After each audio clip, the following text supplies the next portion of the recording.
Hey, the choir's back. Welcome.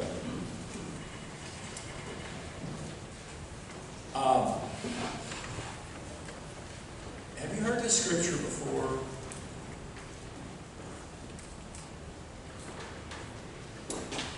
Let mutual love continue.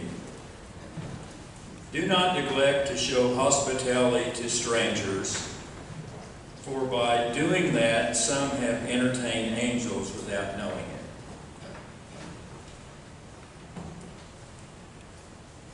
Sometimes I couldn't tell you what I preached about the week before, or 2 weeks before would be impossible. But that was the sermon for last week, talking about who are the strangers in our midst. And in the middle of doing that sermon, I realized I haven't talked about the very end of the verse, which says maybe we've entertained angels without knowing it. Don't feel bad if you don't remember. Our minds are just not set up to remember everything we do. I guess they would just be stuffed full of miscellaneous information. We remember the important things. And even though we might not remember the content of something we read or what happened in worship, reading is a good thing. And being in worship is an experience that forms us and helps determine who we are, even though we don't remember exactly everything that happened. An angel appeared at a faculty meeting and told the dean that in return for his unselfish service, he will be rewarded with his choice of wealth, wisdom, or great beauty.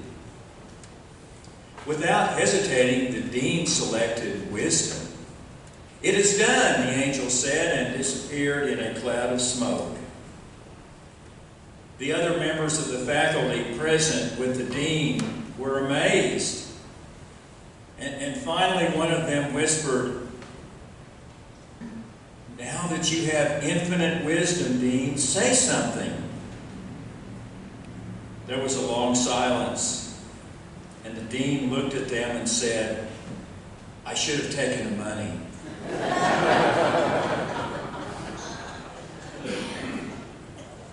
It is true that most people believe, regardless of their religious tradition, that angels exist. But those angels that they believe in may have more to do with what someone wrote as fiction rather than another's experience of what they felt was reality. To some degree, it makes sense that people believe wacky things. Movies tend to show angels as some kind of genie that grants wishes or favors, like in the opening Job. Movies show angels who help baseball teams obtain a winning season, or who knock the ball out of a Texas player's hands trying to recover an onside kick.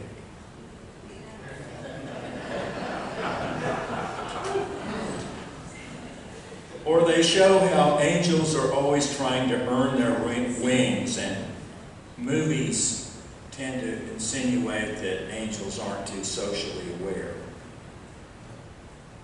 Well, angels are popular today. Many of us would have an angel or two around the house in a figurine. There are stores that have nothing but angel merchandise. Christianity, Judaism, Islam share some common angels. For the Bible is far from silent on angels. The word is mentioned 329 times in the Bible. And because of all those references, we don't have much of a clear picture of who angels are. Sometimes in a time of loss, someone will say in an attempt to comfort another, well, she's now an angel in heaven. Well, metaphorically speaking, of course. Scripture talks about angels as created beings. I'm not sure how deep I really want to get into this. It's kind of complicated, and don't see the Bible as quite level, which all of it is equally valid for us, and trying to interpret all of these references. But looking at Scripture at face value, the number of angels as fixed is the point of Scripture. We don't see any more being created. God created the angels, and boom, there they are.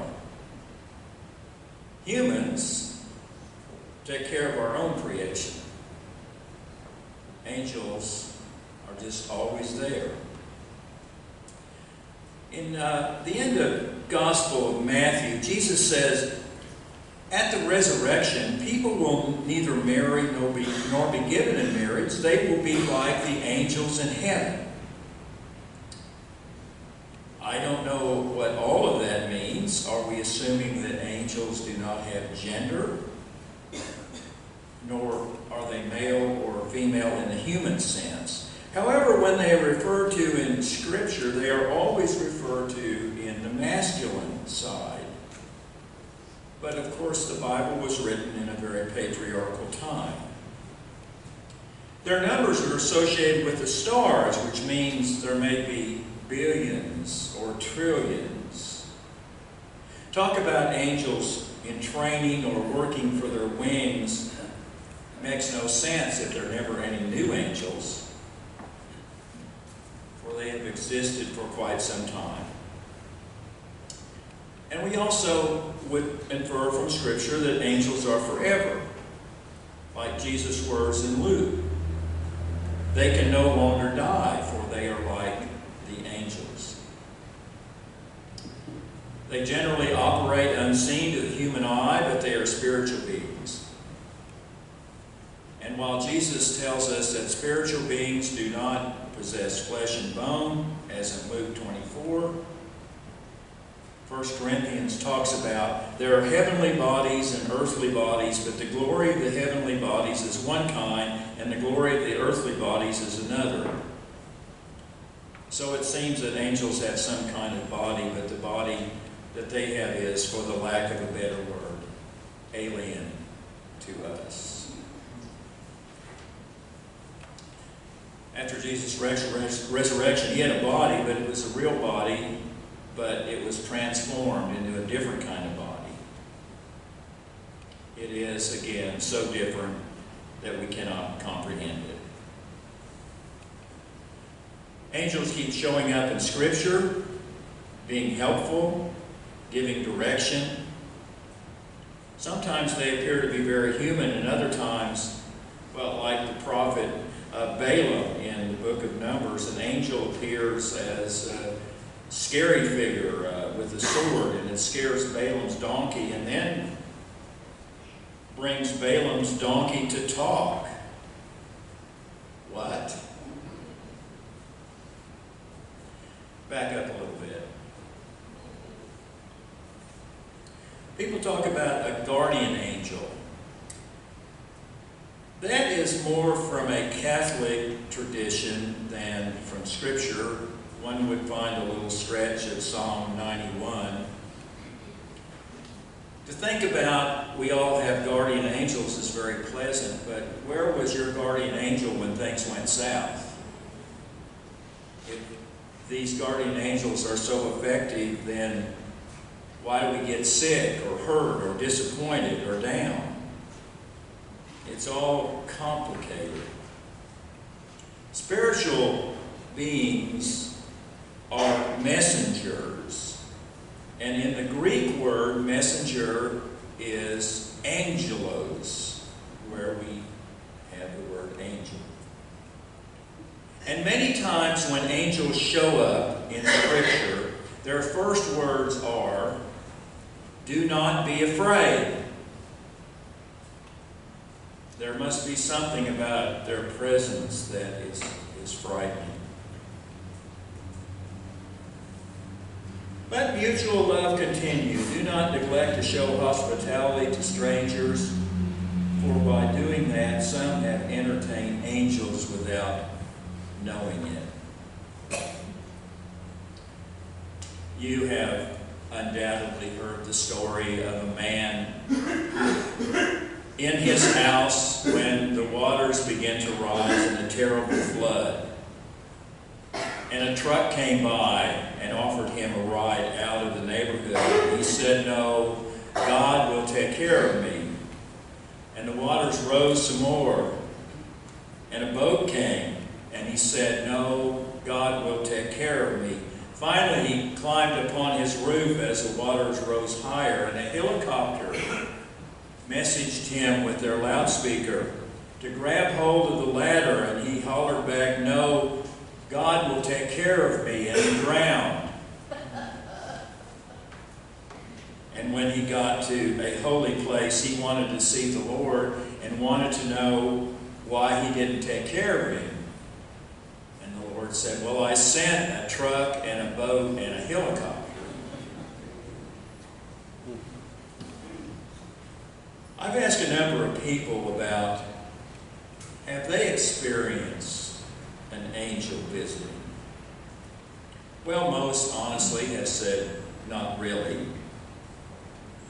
But sometimes I've wondered about experiences that were so odd and striking. About 30 plus years ago, youth group was meeting at Central Christian. That was when it was on 70th Street. And in the middle of youth group, I heard somebody rattling a door, and there was a man standing at the door that went off to the little garden. You know, churches have a lot of doors that no one uses, and if you're a stranger, you have no idea which door to go to. And there was a man standing there. He obviously had been on the road. He had a backpack. He was neatly groomed, but it's been obvious that he had been traveling for a while. Sometimes people would come off the trains that went nearby the church, and they were covered with soot from the engines, and you could hardly recognize anyone. Anyway, I said, "What do you want, or can I help you?" And he said he wanted to be able to come in and put his offering on the altar. Well, my concern was for a bunch of children and youth in the church, and I didn't have any idea who this person was. And I said, "I don't think that's going to happen. I'll be happy to take," he had a dollar bill out, "take that and put it in the offering if you like." And I don't remember if I took his dollar or not, but I remember how he turned away with such a sad look on his face, and he had the most clear, piercing blue eyes that I have been haunted by those eyes ever since that day. Wondered if I missed something really important in my life.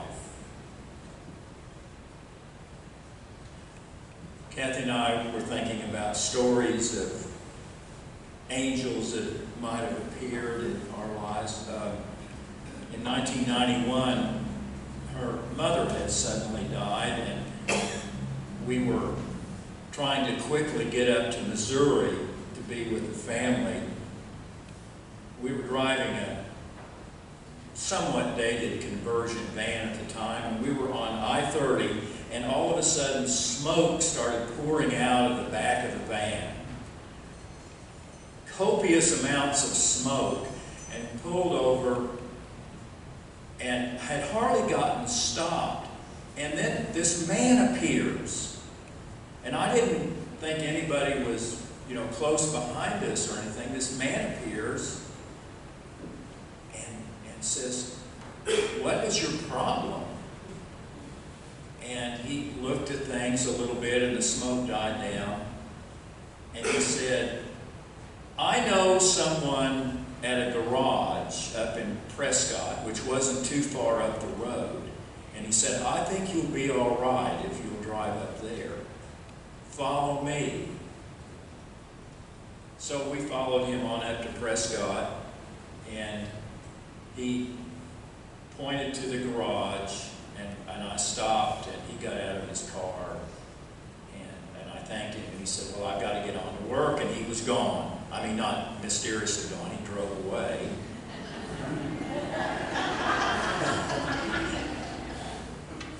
And the people in the garage looked at our high mileage conversion van that was great when you had 2 kids to travel in.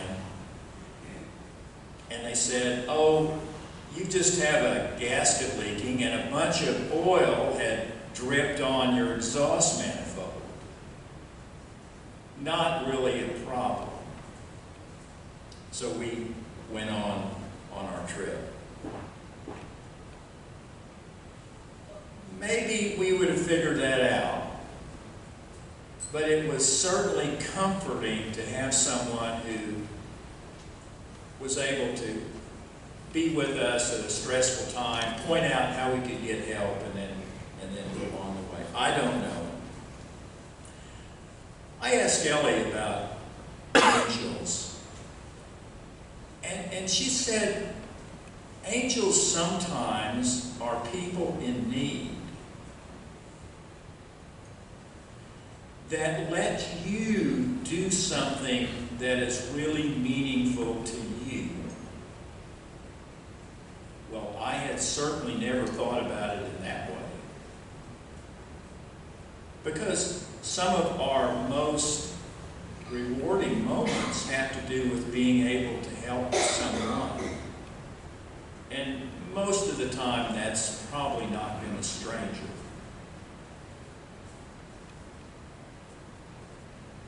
I think of angel, though, not as someone who appears or someone who helps you find a football or a parking place, but someone who has a message. Many of us could tell stories about a doctor who gave us a message that was an opportunity to change a destructive habit. Or a psychologist that helped us understand behavior that was literally driving us crazy. But these are real people. That they don't suddenly appear and then suddenly go away. What about the strangers that come into our lives? And I know some of you have stories that you just love to jump up and tell right now, where someone, something, was so mysterious that was a wonderful help to you in a time of need, that you believe in angels. I want to think about a stranger. Well, he wasn't strange too long. His name was Dave. He was from Oklahoma. And he was here a few weeks ago to help us assess the state of this congregation. This next weekend, another stranger will be coming from North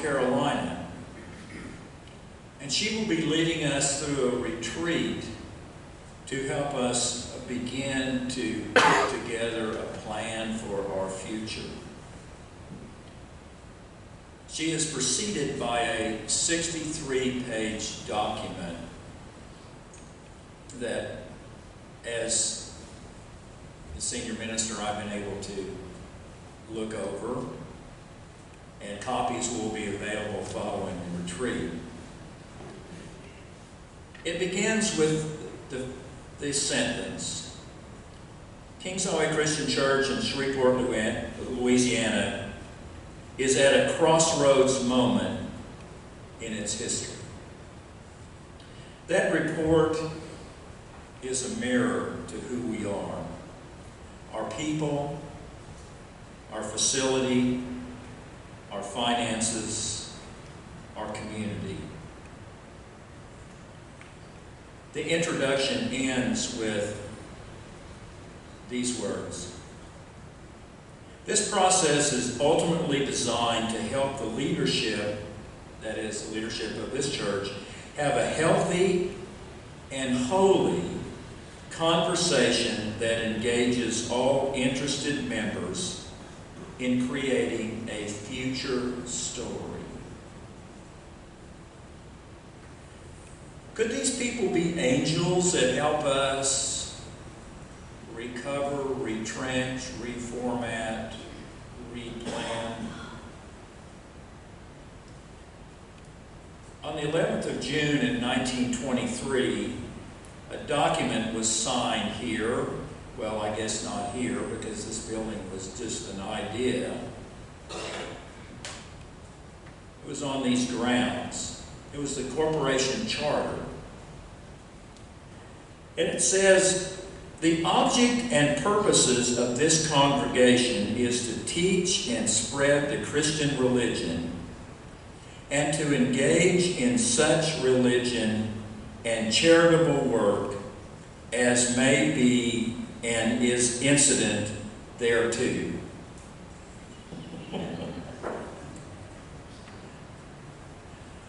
I'm not sure what that means. We have the opportunity to hear from some strangers to help us reformat that statement as to where we will go. Whether or not they prove out to be angels is yet to be seen.